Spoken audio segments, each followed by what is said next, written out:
రజస్వల అయిన తరువాత పార్ట్ 2కి మీకు స్వాగతం. ఈ స్టోరీ మీకు కంప్లీట్గా అర్థం కావాలి అంటే ముందుగా పార్ట్ 1ని చూడండి. పార్ట్ 1 యొక్క లింక్ అనేది క్రింద ఉన్న డిస్క్రిప్షన్లో ఉంది. ఇక ఆలస్యం చేయకుండా కథలోకి వెళ్తే ఇక వారిద్దరూ కూడా బయలుదేరడం జరిగింది. అవి ప్రయాణానికి అనుకూలమైనటువంటి రోజులు కాకపోవడంతో వారు ఇరువురు గిరికోనకు చేరుకునేసరికి దాదాపుగా 2 రోజులు పట్టింది. ఆ వ్యక్తి ఉంటున్నటువంటి ఇల్లు ఒక చిన్న పూరి గుడిసె.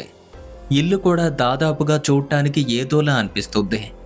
దాన్ని చూడగానే మా నాన్నగారికి అనిపించిందట, ఇలాంటి ఇళ్లల్లో నివసించే వారికి ఇంత గొప్ప శక్తి ఎలా ఉంటుంది అని. కానీ ఆ మాట బయటకు చెప్పుకోలేకపోతున్నారు. ఇంతలో నాన్న పక్కనే ఉన్నటువంటి పంతులు గారు ఇంటి తలుపును తట్టి, ప్రాణాపాయ స్థితిలో ఉన్న కారణంగా వేల కాని వేలలో మిమ్మల్ని అర్థించి వచ్చాం. మా పైన కోపాన్ని చూపకుండా దయచేసి మా ప్రార్థన విని తలుపు తీయమని చెప్తున్నారు. ఇక పంతులు గారు ఆ విధంగా చెప్తూ ఉంటే మా నాన్నగారికి ఆశ్చర్యం కలిగింది. వారి గురించి మా నాన్నగారికి బాగా తెలుసు. మా చుట్టుపక్కల వాళ్ళంతా కూడా ఎలాంటి అవసరం ఉన్నా సరే పంతులు గారిని కలుస్తూ ఉంటారు. ఇక అలాంటి వారే ఆ విధంగా ఆ వ్యక్తికి అంత మర్యాదగా పిలుస్తున్నారు. అయ్యా, మీరు ఆ వ్యక్తిని అంతలా బ్రతిమాలటం ఎందుకు? మమ్మల్ని పిలిచినట్టుగా పిలిస్తే సరిపోద్దు కదా అని చెప్పబోయేసరికి పంతులు గారు మా నాన్న నోరు గట్టిగా నొక్కేశారు. మాట్లాడొద్దు అని సైగ చేశారు. మళ్ళీ తలుపు తట్టి పిలిచేసరికి గట్టిగా ఒక అరుపైతే ఇంట్లో నుంచి వినపడింది. ఇలాంటి ఇళ్లల్లో ఉన్న వాళ్ళు మీకు వైద్యం ఎలా చేస్తారో మమ్మల్ని వెతుక్కొని రావటం ఎందుకు అని అరుస్తుంటే ఆ మాటలు పంతులు గారికి అర్థమయ్యాయి. కానీ మా నాన్నగారికి అర్థం కావట్లేదు. ఇక పంతులు గారు మా నాన్న వంక చూస్తూ, నువ్వు మనసులో ఏమైనా అనుకున్నావా అని అడిగారు. లేదండి, నేనేమీ అనుకోలేదు అని చెప్పగా, నువ్వు అబద్ధం చెప్తున్నావు, ఖచ్చితంగా అబద్ధమే చెప్తున్నావు. నీ మనసులో అనుకున్న మాటలు తనకు అర్థమయ్యాయి, తెలిసిపోయాయి. వారు ఇప్పుడు అరుస్తున్నది నీ మీద, అంటే మన మీదే కోపంతో అరుస్తున్నారు. ఇంకా ఇలాంటివేవీ అనుకోకు అని నాన్నతో చెప్పేసరికి మా నాన్నకు షాక్ మీద షాక్ కొట్టినట్టయింది. నా మనసులో అనుకున్న మాట తనకెలా తెలిసింది? ఏమోలే, ఇలాంటి చిన్న విషయాలు తెలుసుకుంటే సరిపోతుందా? నా కూతురు లాంటి దానికి వైద్యం చేస్తేనే కదా అప్పుడు తెలుస్తుంది ఇతని శక్తి ఏంటో అని మళ్ళీ మనసులో ఆలోచిస్తుంటే ఈసారి ఆ వ్యక్తి ఏమీ మాట్లాడకుండా వేగంగా నడుచుకుంటూ వచ్చి 2 తలుపుల్ని ఒకేసారి బలంగా తెరిచి పంతులు గారిని చూస్తూ, ఇలాంటి వాళ్ళని నా దగ్గరికి ఎందుకు తీసుకొస్తారు అని కోపంగా ఇంటి గోడల వైపు చూసి తిరుగుతున్నారు. ఇప్పుడే కదా చెప్పాను, అలాంటి ఆలోచనలేవి కూడా మనసులో పెట్టుకోవద్దని అని పంతులు గారు నాన్నతో చెప్తుంటే, సరే సరే, నా గురించి ఇప్పుడే అలా తెలుస్తుంది, అన్నీ జరిగితేనే కదా అర్థమవుతుంది, ఇంకా చాలా సమయం ఉంది కదా, సరే వచ్చి ఈ పీటలపైన కూర్చోండి అని చెప్పాడు. ఇక ఇద్దరూ వెళ్ళి ఆ పీటలపైన కూర్చున్నారు. ఆ వ్యక్తి యొక్క వాలకం ఎలా ఉంది అంటే దాదాపుగా 70 ఏళ్ళ పైబడి ఉంటుంది.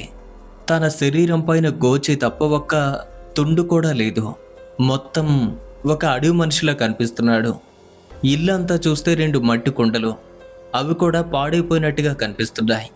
చిరిగిన దుస్తులు, అంతకు మించి ఆ ఇంట్లో ఏమీ లేదు. కానీ పొగాకు వాసన మాత్రం ఇల్లంతా విపరీతంగా ఉంది. ఇక మనిషి రూపానికి వస్తే దాదాపుగా 6 అడుగుల ఎత్తులో ఉంటాడు. తెల్లని చుట్టూ వెనక్కి ముడిచి కట్టినట్టుంది. ఇక తన కళ్ళ వంక చూస్తుంటే తన చూపు ఎంతటి దూరాన్నైనా ఛేదించేంత తీక్షణంగా కనిపిస్తుంది. చేతి వేళ్ళు చాలా పొడుగ్గా, చాలా పెద్ద పెద్ద గోళ్ళు కలిగి ఉన్నాయి. గోళ్ళల్లో ఉన్న మట్టి కూడా తీసినట్టుగా లేదు. శరీరం పైన దుస్తులు లేకపోవటంతో అతని ఒళ్ళంతా కూడా పగుళ్ళు ఏర్పడి ఉంది. అయితే ఆ వ్యక్తిని చూస్తుంటే మా నాన్నగారికి ఒక రకంగా అసహ్యం కలిగేలా ఉంది. కానీ పంతులు గారు ఏమంటారో అన్న భయంతో ఆయన ఏమీ మాట్లాడలేకపోతున్నారు. ఇంకా ఆ వ్యక్తి గోడల వైపు చూస్తూ తనలో తాను మాట్లాడుకుంటూ, అమ్మాయి పరిస్థితి చాలా దారుణంగా ఉంది, ఇప్పటికే చేజారిపోయింది, అయినా ఈ సమయంలో వస్తే నేను ఏం చేయను, ఒక్క 4 రోజుల ముందొచ్చుంటే బ్రతికించేవాడిని కదా అని చెప్తుంటే అంతవరకు తన గురించి నెగిటివ్గా ఆలోచిస్తున్నటువంటి నాన్నకు ఏమీ చెప్పకుండా తన కళ్ళతో చూసినట్టు ఉన్నది ఉన్నట్టుగా మాట్లాడుతుంటే నాన్న శరీరం పైన రోమాలన్నీ పైకి లేస్తున్నాయి. అలా చూస్తూ ఉండగానే పంతులు గారు వెంటనే పీటపై నుండి లేచి, అయ్యా, అన్నీ తెలిసిన వారు మీరే అలా మాట్లాడితే నేనేం చెప్పను. ఈ విషయం వీళ్ళు నాతో ముందుగానే చెప్పారు. కానీ వయసులో ఉన్న అమ్మాయి కదా, ఇలాంటి కలలన్నీ కూడా మామూలుగానే వస్తాయి అని చెప్పి పంపించాను. దీనంతటికీ నేనే బాధ్యుడ్డే. మరి ఈ క్షణం మీరు అలా మాట్లాడితే అంత పసిప్రాయంలో ఉన్న అమ్మాయి బ్రతుకేమవుతుంది? దయచేసి మా పైన అనుగ్రహాన్ని చూపించండి. మీకు మీకు ఎటువంటి లోటు లేకుండా అన్ని వసతులు నేను చూసుకుంటాను అని విన్నవిస్తుంటే అంతవరకు ఆ వ్యక్తి గురించి నెగిటివ్గా ఆలోచించే నాన్న తాను కూర్చున్నటువంటి ఆసనం నుండి ఒక్కసారిగా పైకి లేచి వెంటనే వారి కాళ్ళ మీద పడబోతే కూర్చున్నటువంటి పీటపై నుండి నాన్న కదలలేకపోతున్నారు. తనకి భయం వేసింది. అరే, ఇంతవరకు నేను ఇక్కడ బాగానే ఉన్నాను కదా, మరి ఇప్పుడే ఎందుకలా జరుగుతుంది అని తాను కూర్చున్న పీట వైపు చూస్తుంటే అది నాన్నను అస్సలు కదలనివ్వటం లేదు. అంటే గట్టిగా అతుక్కున్నట్టుగా అయిపోయింది. ఇక వెంటనే తాను 2 చేతులతోనూ పీటను నొక్కిపట్టి పైకి లేవాలని చూస్తుంటే అది మాత్రం మా నాన్న శరీరాన్ని పూర్తిగా పట్టేసింది. అస్సలు విడిచిపెట్టడం లేదు. ఇక మా నాన్నగారికి భయం వేసి పంతులు గారి వంక చూస్తే వారేం చేస్తారు? నీకు నమ్మకం లేనిది నాపైన కదా, నాపై నమ్మకం కలిగించడానికి స్వయంగా నేనే ఆ పని చేశాను. ఎప్పటికైనా నా గురించి మంచిగా ఆలోచించడం మొదలుపెట్టు, ఇప్పుడులే అని ఆ వ్యక్తి చెప్పేసరికి ఇక అంతవరకు అతని శరీరానికి అంటుకున్నటువంటి ఆ పీట ఒక్కసారిగా జారి క్రింద పడింది. ఆశ్చర్యం! ఆ దృశ్యాన్ని చూసినటువంటి నాన్న, స్వామి, దయచేసి నన్ను క్షమించండి. మీ వేషధారణ ఇవన్నీ కూడా చూసి మిమ్మల్ని తక్కువగా అంచనా వేశాను అని వెంటనే కాళ్ళ మీద పడగా, సరే కానీ నేను మీ ఇంటికొచ్చి వైద్యం చేయటం అనేది కుదరదు. ఇక్కడ నా కోసం ఎంతోమంది ఎదురు చూస్తూ ఉంటారు. కానీ నేను రాకపోతే అమ్మాయి చనిపోతుంది. ఈ సమయంలో ప్రయాణం మంచిది కాదు. నా కోసం ఎన్నో అదృశ్య శక్తులు ఎప్పుడూ గమనిస్తూనే ఉంటాయి. అందుకే రేపు ఉదయాన్నే బ్రహ్మ ముహూర్తంలో మనం ఇక్కడి నుండి బయలుదేరాలి. ఈ రాత్రికి ఎక్కడే ఉండండి అని వారి ఇంట్లో మా నాన్న వాళ్లకు వసతిని ఏర్పాటు చేశారు.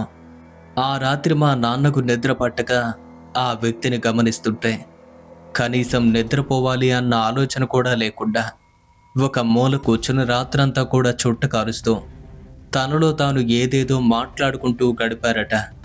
తన ప్రవర్తన నిజంగానే చాలా వింతగా ఉందట.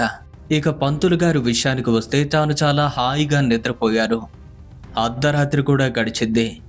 వేకువజాము కావస్తున్న సమయానికి రాత్రంతా కూడా నిద్ర లేకపోవటంతో అప్పుడే మా నాన్నగారు నిద్రకు ఉపక్రమించబోతుంటే ఇక ఆ మూల కూర్చున్నటువంటి వ్యక్తి నాన్న వాళ్ళని పిలిచి, ఇది బ్రహ్మ ముహూర్తం, కొన్ని గడియల్లోనే ఈ ఊరు దాటి మనం బయటకు వెళ్ళాలి అని చెప్పగానే కనీసం నిద్ర ముఖం కూడా కడుక్కోనీయకుండా ముగ్గురు కలిసి ఆ ఊరిని దాటి ఆ ఊరి చివర ఒక సెలయేరులో కాలకృత్యాలు తీర్చుకుని ఇక అక్కడి నుండి తిరుగు ప్రయాణమయ్యారు. వాళ్ళు ఇంటికి చేరుకునేసరికి దాదాపుగా 2 రోజులైంది. ఇక ఆ రోజు సాయంత్రానికి ముగ్గురు ఇంటికైతే చేరుకున్నారు. ఇక అప్పటికే అక్క పరిస్థితి కుదురుగానే ఉంది. కానీ మా పైన స్పృహ లేదు. ఇక వచ్చి రావటంతోనే కేవలం గోచి మాత్రమే ధరించి ఉన్న ఆ వ్యక్తి అక్క పడుకున్న మంచం చుట్టూ పరీక్షగా చూస్తున్నారు. మంచంతో పాటు ఇంటి ఆవరణ అంతా కూడా తిరిగి, వాడు వచ్చే మార్గం ఇదన్నమాట, ప్రతిరోజు ఇదే సందులో నుండి వాడు మీ ఇంట్లోకి వస్తున్నాడు అని మా ఇంటికి ఎదురుగా కిటికీ ఉంటే మా అందరినీ దానివైపు చూపిస్తూ, వెంటనే ఈ కిటికీ తలుపులు మూసివేయండి అని అప్పటికప్పుడు దాన్ని బంధించి కనీసం ఇంకేం మాట్లాడకుండా మా నాన్నను పిలిచి, మీ అక్క ఈ ఊరికి 2 మైళ్ళ దూరంలో ఉంటుంది, తనతోనే మీకు ఈ ప్రమాదం మొదలైంది అని చెప్పగా, మా అక్కతో అమ్మాయికి ప్రమాదమా, ఎలా అని అడిగారు. తన కొడుకుని ఈ అమ్మాయికి ఇచ్చి పెళ్లి చేయనని ఎన్నో ఏళ్ళుగా తను అడుగుతుంది. నీకు ఇష్టం ఉన్నా సరే నీ భార్యకు మాత్రం ఇష్టం లేదు. ఈమె పెద్ద మనిషి అయ్యాక తాను మీ ఇంటికొచ్చిద్ది. అప్పటికే మీ అక్కకు కూడా తెలుసు తన మాట చెల్లదు అని. కానీ అదే నెపం పెట్టుకుని వచ్చిద్ది. ఈమె పైన కక్ష సాధింపు ప్రక్రియ కూడా అప్పటికే మొదలు పెట్టాలి అనుకుంది. మీ అమ్మాయిని అబ్బాయికి ఇవ్వను అని చెప్పినప్పటికీ మీ పైన ద్వేషం లేనట్టుగా నటిస్తూ ఆమె ఏర్పాటు చేసినటువంటి విందు ఈమె తిన్న సమయంలో కూడా ఈమె పైన లేని ప్రేమను వలకబోస్తున్నట్టుగా నటించింది. ఆ విందును నీ బిడ్డ ఆరగించిన క్రమంలో నీ భార్య ఆ పాత్రలు తోమి పెడతాను అని చెప్పిద్ది. కానీ నీ అక్క మాత్రం కపట ప్రేమను వలకబోస్తూ నా మేనకోడలు తిన్న ఎంగిలి కంచె నేనే తోముకుంటాను అంది. తనకంటే నాకు ఎవరూ ఎక్కువ కాదు అని మీ అందరితోనూ సరదాగా మాట్లాడుతున్నట్టుగా నటిస్తూ ఇంటి వెనుక ఉన్నటువంటి తొట్టె వద్దకు చేరుకుని ఎంగిలి కంచంలో ఉన్నటువంటి ఎంగిలిని పారబోయకుండా దాన్ని అలాగే దాచిపెట్టిద్ది. మధ్యాహ్నం వరకు తనపై మీకు అనుమానం రాకుండా సరదాగా మాట్లాడుతూ గడిపిద్ది. ఆ తరువాత మీరంతా ఆమెను సాగనంపగా ఎంతో సంతోషంగా వెళ్తున్నట్లు నటిస్తూ ఇక్కడ నుండి తన ఊరికి ప్రయాణమైంది. ఆ వెళ్ళే దారిలోనే కదా నీళ్ల బావి ఉంటుంది. అదే బావి దగ్గర ఊరి వాళ్ళంతా కూడా స్నానం చేస్తారు. ఆ విషయం తనకు కూడా తెలుసు. మరి నీ బిడ్డ కూడా అదే బావిలో స్నానం చేస్తుంది కదా.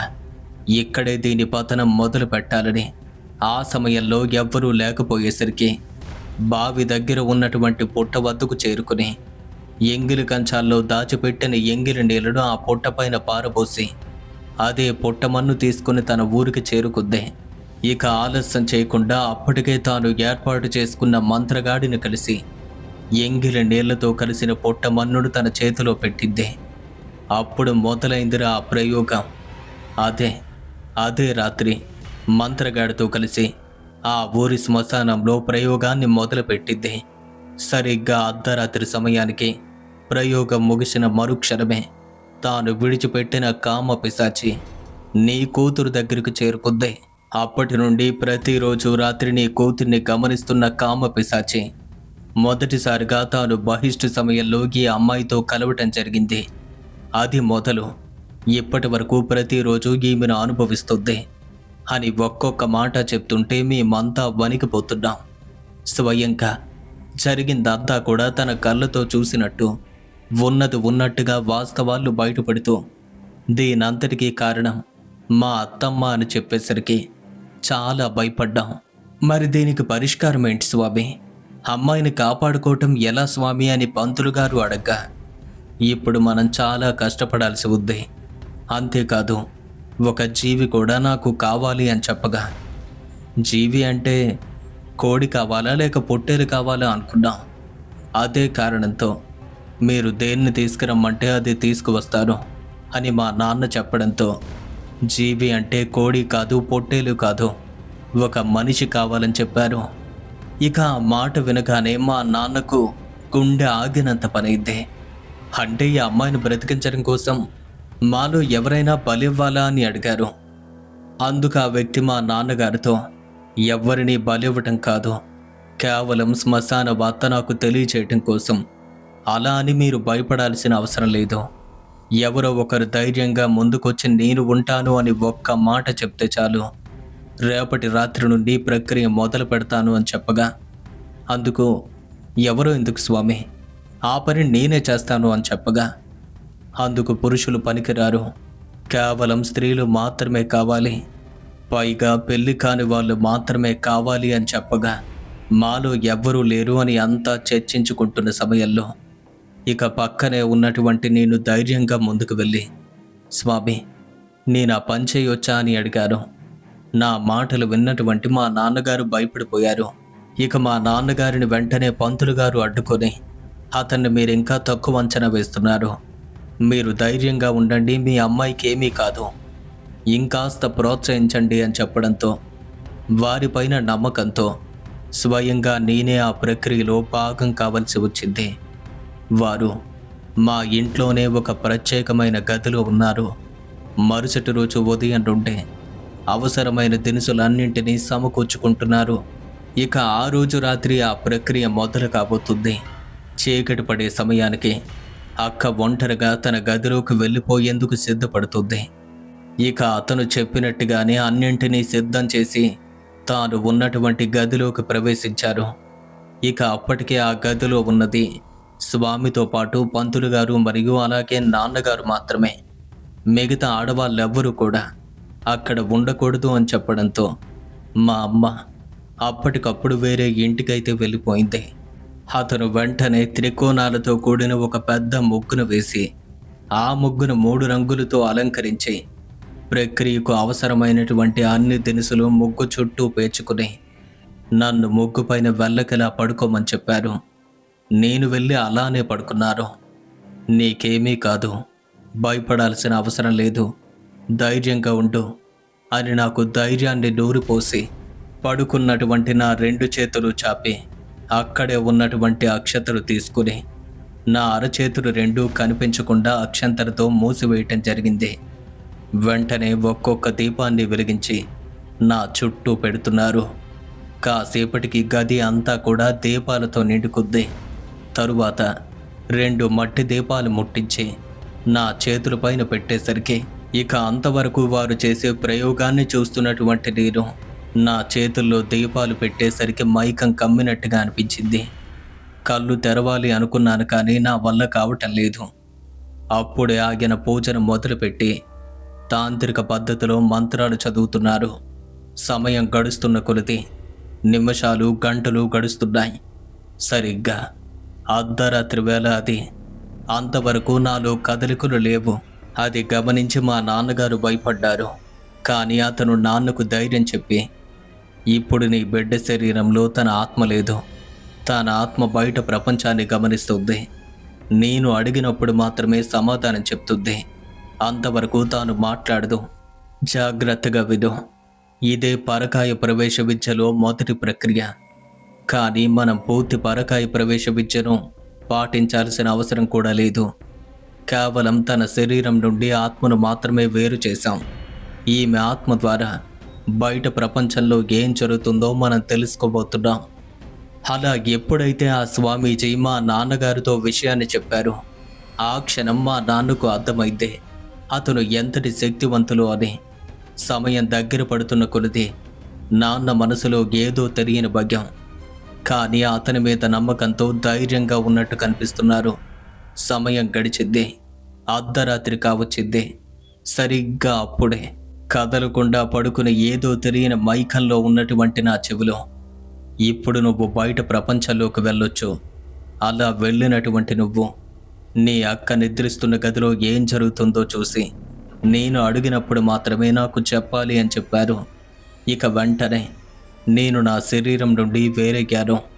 అలా నా శరీరం నుండి వేరైన ఆత్మ గాలిలో తేలుతూ బయట ప్రపంచంలో అడుగుపెట్టింది.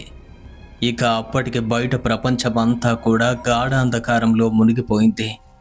కరెంటు లేనటువంటి రోజులవి.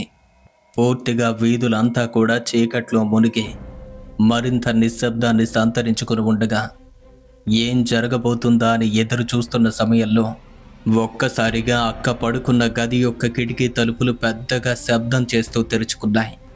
ఆ శబ్దం వినగానే అక్కడే ఉన్న నాన్న గుండెల్లో పిడుగు పడ్డట్టయింది. తనలాగే నాకు కూడా ఆ శబ్దం వినిపించింది. ఆత్మరూపంలో సంచరిస్తున్న నేను అక్క గది వైపుగా వెళ్ళాను. ఇక నేను అక్కడికి చేరుకుని చూస్తే ఒక అందమైనటువంటి రూపంలో కామ పిశాచి అక్క పక్కనే నిలిచింది. దాన్ని చూసిన ఆ క్షణమే చంపేయాలి అన్నంత కోపం వచ్చింది. కానీ వాడి శక్తి ముందు మనమెంత అని భావించి ఏం జరుగుతుందా అని చూస్తుంటే నిద్రపోతున్నటువంటి అక్క వీపును తట్టి అక్కను నిద్ర లేపటం జరిగింది. అక్క వెంటనే లేచింది. ఇన్ని రోజులు నిన్ను కలిసే అవకాశం లేకపోయింది అని ఏడుస్తూ తన చెయ్యి కామ పిశాచికి ఇవ్వగా అది వెంటనే అక్క చేతిని అందుకుని తన వైపు అమాంతంగా లాగి 2 చేతులతో అక్కను పైకి విసిరేసరికి అక్క శరీరం మాత్రమే మంచం పైన పడింది. కానీ తన ఆత్మ మాత్రం అతని చేతుల్లోకి వెళ్ళిపోయింది. అప్పుడు నాకు విషయం అర్థమైంది. శ్మశానానికి అక్క ఆత్మ మాత్రమే వెళ్తుంది అని, ఇక తన శరీరం మాత్రం అదే గదిలో ఉంటుందని. ఈ విషయం వెంటనే అతనికి చెప్పాలి అనుకున్నారు. కానీ తాను పిలిచే వరకు వెళ్ళకూడదు కదా. సమయం కోసం ఎదురు చూద్దామని వారిద్దరిని గమనిస్తూ ఉంటే తన 2 చేతుల్లో ఉన్నటువంటి అక్క ఆత్మను తీసుకుని అది మా ఇంటి నుండి బయటపడింది. అంత చీకట్లో అక్కను ఎత్తుకుపోతుంది. త్వరగా విషయాన్ని చెప్పాలి అనుకుంటున్నారు, కానీ వారి ఆజ్ఞ లేనిదే ఏమీ చెయ్యలేరు. ఇప్పుడేం చెయ్యాలి? నా అక్కకు ఏం జరుగుతుందా అని భయపడుతూ ఉంటే అప్పుడే ఆ స్వామి నా చెవి దగ్గర 3 సార్లు నా పేరు పెట్టి పిలిచారు. అలా పిలవటంతోనే ఎంతో ఆతృతగా ఎదురు చూస్తున్న నా ఆత్మ మళ్ళీ నా శరీరంలోకి చేరుకుంది. ఆ క్షణమే నాతో మాట్లాడుతున్నారు. మీ అక్క పరిస్థితి ఎలా ఉంది అని అడగ్గా, స్వామి అది గదిలోకి వచ్చింది, మా అక్క ఆత్మను తీసుకువెళ్ళిపోతుంది, త్వరగా కాపాడండి అనగా, దానికి ఇంకా చాలా సమయం మిగిలి ఉంది.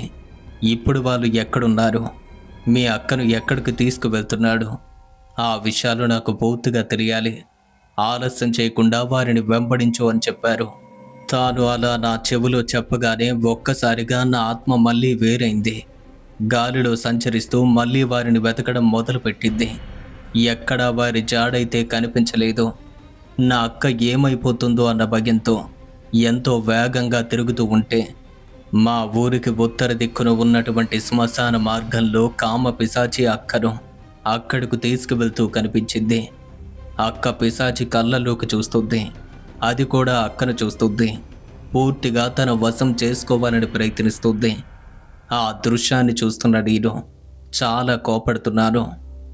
ఇక వెంటనే నేను నా శరీరం వద్దకొచ్చి నాలో ప్రవేశించి, స్వామి వాడు అక్కన శ్మశాన వైపుగా తీసుకువెళ్తున్నాడు, ఇప్పుడే చూసి వచ్చాను అని చెప్పగా, మళ్ళీ వెళ్ళు, అక్కడ ఏం జరుగుతుందో చూసి క్లుప్తంగా చెప్పు అన్నారు. మళ్ళీ వేరయ్యాను. గాలిలో తిరుగుతూ వారి దగ్గరకు చేరుకున్నాను. ఇక అప్పటికే శ్మశానంలోకి తీసుకుపోగి ఒక సమాధి వద్దకు చేరుకోబోతుంటే నేను వాయువేగంతో నా శరీరం దగ్గరికి చేరుకుని నా దేహంలో ప్రవేశించి, వాడు నా అక్కని ఇప్పుడు శ్మశానంలోకి తీసుకువెళ్ళాడు, అక్కడే ఒక సమాధి దగ్గరకు తీసుకుని పోయాడు అని వివరంగా చెప్పారు. స్వామి త్వరగా వచ్చి రక్షించండి అని చలనం లేకుండా పడి ఉన్న నేను మాట్లాడుతుంటే, ఇంకా దానికి సమయం మిగిలి ఉంది, ఉద్రేకం పనికిరాదు, తరువాత ఏం జరుగుతుందో చూసి రమ్మని చెప్పగా మళ్ళీ నా దేహం నుండి బయటపడి నా ఆత్మ శ్మశానం దగ్గరికి చేరుకుంటుంది. ఆ క్షణం అక్కడి దృశ్యాన్ని చూస్తుంటే నాకు భయంగా అనిపించింది. అది ఎప్పుడో ఏర్పడ్డ సమాధి, దానిపైన అక్కను పడుకోబెట్టి అక్కను అనుభవించబోతున్న దృశ్యం నాకు ఎదురైంది. ఇక వెంటనే భగవంతుణ్ణి తలుచుకుని ఏడుస్తూ ఒక్కసారిగా నా శరీరం వద్దకు వచ్చాను. నా దేహంలోకి చేరుకుని ఏడుస్తూ ఏదో చెప్పాలని చూస్తుంటే అది చెప్పటం నా వల్ల కాదని గ్రహించి స్వామి నా బాధను చూశారు. చెవి దగ్గరకు వంగి, నువ్వు ఆ సమాధిని కల్లారా చూసావు కదా అని అడిగారు. అందుకు నేను చూశానని చెప్పాను. మరి నన్ను అక్కడికి తీసుకువెళ్ళగలుగుతావా అని మళ్ళీ అడిగారు. తప్పకుండా మిమ్మల్ని ఆ సమాధి వద్దకు తీసుకువెళ్తాను అని చెప్పగా పక్కనే ఉన్నటువంటి నాన్న మరియు పంతులు గారితో ఏదో సైగ చేసేసరికి అక్కడ ఉన్నటువంటి దినుసులు వారిద్దరూ పట్టుకున్నారు. ఇక నా చేతులపైన ఉన్నటువంటి దీపాలన్నింటినీ ఆర్పేసి చలనం లేకుండా పడి ఉన్నటువంటి నా చెవిలో శక్తి మంత్రాలను వల్లిస్తూ ఒక్కసారిగా నన్ను పైకి లేపారు. ఆ క్షణమే నేను లేచి కూర్చున్నాను. నీ మనసు ప్రశాంతంగా ఉంచుకో, ఆ విషయాలను తరుచుకుని భయపడుకో, నా చెయ్యి పట్టుకుని రమ్మని చెప్పగా ఏమాత్రం భయపడకుండా వారి చెయ్యి అందుకున్నారు. ఇక అక్కడి నుండి ఇద్దరం శ్మశానం వైపుగా వెళ్తున్నాం. నా చెయ్యి పట్టుకున్నటువంటి స్వామిని నేను ముందుగా శ్మశానం దగ్గరికి తీసుకుపోతుంటే మా వెనుక నాన్నగారితో సహా పంతులు గారు కూడా నడిచి వస్తున్నారు. మేము నడిచి వెళ్తుంటే మమ్మల్ని ఎవరో అనుసరిస్తున్నట్టు అనిపిస్తుంది. ఇక అది గమనిస్తున్నటువంటి ఆ స్వామి మా నాన్న వాళ్ళతో అది మనల్ని అడ్డుకోవాలని చూస్తుంది. అందుకే ఇలాంటి శబ్దాలను చేస్తూ మనల్ని మబ్బు పెట్టాలని చూస్తుంది. మీరు మాత్రం వెనుతిరిగి చూడొద్దు, వెనక్కి తిరిగి చూస్తే మొదటికే మోసం వస్తుంది అని హెచ్చరిస్తూ నాతో కలిసి నడుస్తూ ఉంటే అది చీకటి రాత్రి అయినప్పటికీ తన మీద నమ్మకంతో భయపడకుండా ముందుకు వెళ్తున్నా. అప్పటికే అది అక్కతో ఏదో జరుపుతున్న దృశ్యం నా కంటపడింది. ఆ దృశ్యాన్ని చూడలేక స్వామివారిని చూసి సైగ చేయటంతో ఇంకా నా చెయ్యి విడిచిపెట్టకుండానే ఆ సమాధి వైపు లాక్కుపోతూ మరింత దగ్గరకు చేరుకునేసరికి ఇదేనా ఆ సమాధి అని సైగ చేసి అడగ్గా అవునని చెప్పారు. వెంటనే నన్ను మా నాన్నకు అప్పచెప్పి పంతులు గారి చేతిలో ఉన్న పళ్ళాన్ని అందుకుని దానిలో ఉన్నటువంటి అక్షంతలు మరియు పసుపు కుంకుమల్ని ఆ సమాధి పైన చల్లి తరువాత వారి చేతిలో ఉన్న శూలాన్ని అదే సమాధి పైన గుచ్చి ఆ సమాధిని వెంటనే అష్ట దిగ్బంధనం చేశారు. అప్పటికే నేను ఆ దృశ్యాన్ని చూడలేక రెండు కళ్ళు మూసుకొని కొద్ది దూరంలో ఉన్నటువంటి నాన్నతో పాటు కలిసి నిల్చున్నారు. అతను మా దగ్గరకు వచ్చి ఇక మీ పని ముగిసిద్ది, మిగతా పని నేను పూర్తి చేస్తాను. ఆ సమయంలో మీరు ఎక్కడ ఉండకూడదు. ఇప్పుడే మీరు ఈ శ్మశానం నుండి బయటపడి ఊరి దగ్గరకు చేరుకున్నాక అక్కడ నా కోసం ఎదురు చూడండి అని చెప్పగా పంతులు గారితో సహా నేను మా నాన్నగారు కలిసి అక్కడ నుండి బయటకు చేరుకుని ఊరి దగ్గరకు వెళ్ళి అక్కడే తన కోసం ఎదురు చూస్తున్నాం. ఇక అంత రాత్రి వేళ ఒంటరిగా ఆ శ్మశానంలో ఉన్నటువంటి స్వామి తాను చేయవలసిన పరిహారాలన్నీ పూర్తి చేసి సమాధి పైన కొంత మట్టిని తీసుకుని తిరిగి మా దగ్గరకు వచ్చారు. ఆ రోజుతో ఆ ప్రక్రియ ముగిసిద్ది, ఇక పరిహారం పూర్తయిందని మేము అనుకున్నాం. కానీ అప్పుడే అది మొదలైంది అని వారు చెప్పారు. మరుసటి రోజు ఉదయాన్నే మా నాన్నగారిని మరియు పంతులు గారిని పిలిచి ఇప్పటికే నా పని ముగిసిద్ది, ఇక మిగతా ప్రక్రియ అంతా మీ చేతులపైన జరగాలి అలా పంతులు గారితో అసలు విషయాన్ని చెప్పగా అప్పటికప్పుడు చండీ యాగం కోసం ఏర్పాట్లు చేయటం మొదలుపెట్టారు. 3 రోజుల్లో చండీ యాగానికి ఏర్పాట్లు పూర్తయ్యాయి. అయితే ఇంత ప్రక్రియ కూడా జరుగుతుంది కదా, అది అక్కను విడిచిపెడుతుంది అనుకున్నాం. అదే విషయాన్ని అతనికి కూడా అడగ్గా ఇప్పుడు ఎలా విడిచిపెడుతుంది, ఈ పరిహారం అంతా పూర్తి కావాలి, అప్పుడే అది అమ్మాయిని విడిచిపెడుతుంది అని చెప్పారు. ఒకవైపు రాత్రి వేళల్లో ఎప్పటిలాగే అక్కకు జరుగుతూనే ఉంది, కానీ భయపడాల్సిన పని లేదని చెప్పడంతో మేమంతా ధైర్యంగా ఉన్నాం. ఒకవైపు చండీ యాగం మొదలైంది. ఆ కార్యక్రమాన్ని పంతులు గారు వారి చేతులపైన జరుపుతూ ఉంటే మరొక వైపు అతని పద్ధతిలో మా ఇంట్లో వేరే పూజను మొదలుపెట్టి ఆ రాత్రి శ్మశానం నుండి తీసుకొచ్చిన మట్టిని బొమ్మగా చేసి అదే బొమ్మకు పూజలు చేయటం మొదలుపెట్టారు. ఇక ఆ రోజుతో చండీ యాగం పూర్తయింది. ఆ యాగం పూర్తి కావటంతో ఇంట్లో చేసిన చండీ యాగం ఫలితం వల్ల దాని యొక్క బలం సగం వరకు తగ్గుతుందని వారి నమ్మకం. కానీ తాంత్రిక పద్ధతిలో జరుగుతున్న పూజ మాత్రం ఒక్క రోజుతో పూర్తి కాలేదు. రోజుల తరబడి అతను మా ఇంట్లోనే ఉంటూ ప్రతి రాత్రి పూజలు చేస్తూనే ఉన్నారు. రోజులు గడుస్తున్నాయి కానీ అక్కకు ఇంకా నయం కాలేదు. పైగా రోజు రోజుకి తాను క్షీణిస్తూ ఉంది. అది చూసి మా నాన్న వాళ్ళు కూడా భయపడ్డారు. కానీ అతను ధైర్యం చెప్పి మీరు అలా చూస్తూనే ఉండండి, ఏదో ఒక రోజు మీకు దీని యొక్క ఫలితం కనిపిస్తుంది అని చెప్పారు. అప్పటికే 8 రోజులైంది. అక్క అలానే ఉంది. ఇక అప్పటికే మా అమ్మా నాన్న ఇద్దరూ కూడా అక్క పైన ఆశలు వదిలేశారు. అది 9వ రోజు సరిగ్గా అర్ధరాత్రి సమయానికి పూజ ముగుస్తుంది అనే సమయంలో వేరే గదిలో పడుకున్న అక్క గట్టిగా అరుస్తుంది. ఆ అరుపులు విని ఇలాంటి అరుపులు ఎప్పుడూ ఉన్నవే కదా అని మా వాళ్ళు అనుకున్నారు. కానీ ఆ రోజు విపరీతమైన భయంతో అరిచినట్టు వినపడేసరికి మేమంతా అక్కడికి వెళ్ళి చూస్తే అక్క చాలా భయంతో అరుస్తూ మాట్లాడుతుంది. అలాగే స్వామివారిని చూసి భయపడుతూ విడిచిపెడుతున్నట్టుగా సంకేతమిస్తుంది. ఇది గమనించినటువంటి నాన్న పంతులు గారి ఇంటికి వెళ్ళి వారిని కూడా తీసుకొచ్చారు.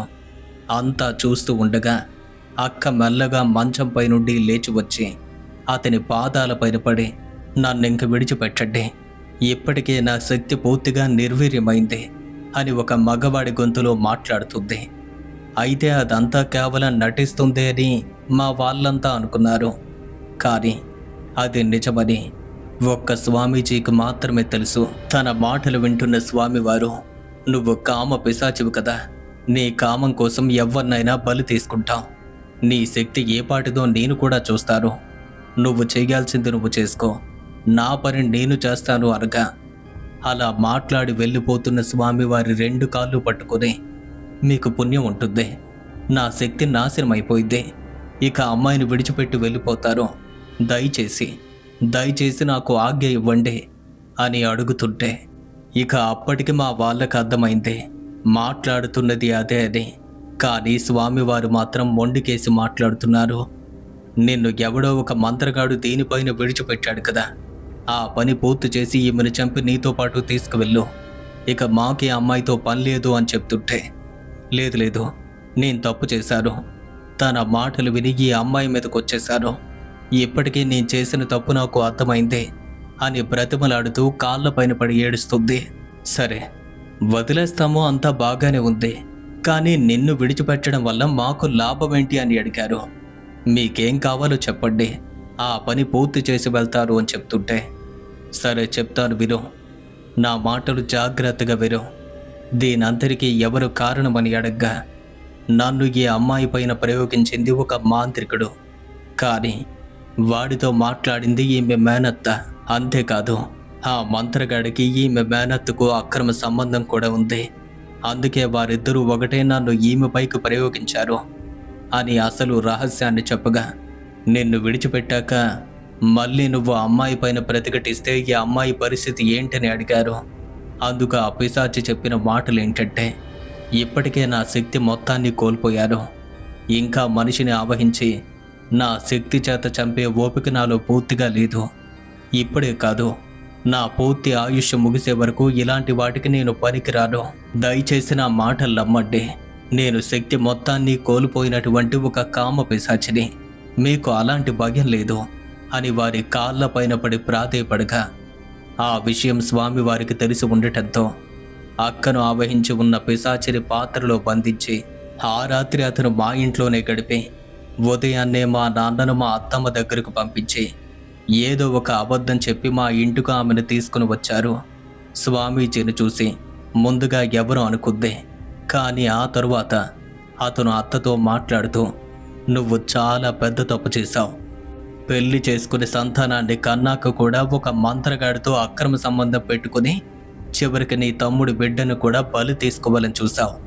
సమయానికి నేను వచ్చాను కాబట్టి సరిపోయింది, లేదంటే పిల్ల ఈపాటికే మరణించి ఉండేది అని అతను అత్తయ్యతో మాట్లాడుతుంటే తాను తన మాటను బుకాయించాలని చూసింది. కానీ సాక్ష్యంగా పంతులు గారు కూడా అక్కడే ఉండటంతో తన తప్పును ఒప్పుకుని క్షమించమని అడిగింది. కానీ మా అక్క ఆ విధంగా అయిపోయి చావు బ్రతుకుల మధ్య నలిగి చివరికి చిక్కి శల్యమైంది. అతని దయ వల్ల మృత్యు కోరల నుండి బయటపడింది. అంతా కల్లారా చూసి ఉండటంతో మా అత్త పైన ఆగ్రహించి, నువ్వు ఇంతటి దుర్మార్గురాలు అని చెప్పి అస్సలు అనుకోలేదు. నువ్వు నిజంగానే చాలా దారుణమైన మనిషివి, నాకిప్పుడే తెలిసిందే. అయినా ఈ వయసులో నీకు అలాంటి పాడుబుద్ధి కూడా ఉందా? నీలాంటి దాని ముఖం చూడటమే పాపం. ఇదే ఇంకొకరై ఉంటే ఈ పాటికే నిన్ను, కానీ నువ్వు నా తోడ పుట్టిన దానివి కావటంతో నిన్నేమీ చెయ్యలేకపోతున్నాను.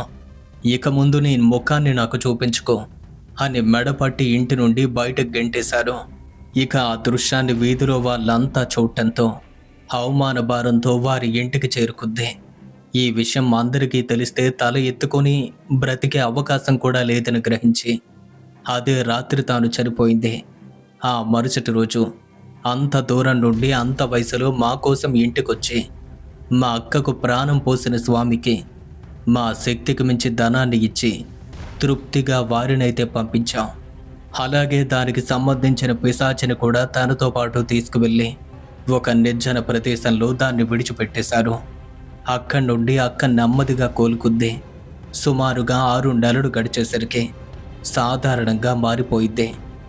ఇక అప్పటి కాలంలో పెళ్ళిళ్ళు ఎలా చేసేవారో మీకు కూడా తెలిసిందే కదా. ఇక తనకు పెళ్లి చేయాలి అన్న ఉద్దేశంతో మా అమ్మ కంటే పెద్దవారైనటువంటి మామయ్య దగ్గరకు వెళ్ళి వెంటనే పెళ్లి జరిపిద్దామని చెప్పగా అందుకు వారు కూడా సిద్ధం కావటంతో ఒక మంచి ముహూర్తాన మా మామయ్య కొడుకుతో అక్కకు పెళ్ళైంది. ఇది మా అక్క జీవితంలో జరిగిన ఓ భయంకరమైన సంఘటన. ఫ్రెండ్స్, విన్నారు కదా, రామలక్ష్మి గారు తన అక్క జీవితంలో జరిగిన సంఘటనను ఈ విధంగా మనతో షేర్ చేసుకోవటం జరిగింది. మరి ఈ స్టోరీపై మీ యొక్క అభిప్రాయాన్ని క్రింద కామెంట్స్ రూపంలో తెలియచేయండి. అలాగే ఈ వీడియో కనుక మీకు నచ్చినట్టయితే లైక్ చేయండి, షేర్ చేయండి. ఇలాంటి ఒక సంఘటనను మా పైన నమ్మకంతో మనకు షేర్ చేసుకున్న రామలక్ష్మి గారికి ప్రత్యేకంగా ధన్యవాదాలు తెలియచేసుకుంటూ, ఫ్రెండ్స్, ఇప్పుడు మీ స్టోరీస్ను కూడా మీరు మాతో పాటు షేర్ చేసుకోవచ్చు. అందుకోసం డైరెక్ట్గా మన యొక్క ఇన్స్టాగ్రామ్లో DM చేయండి.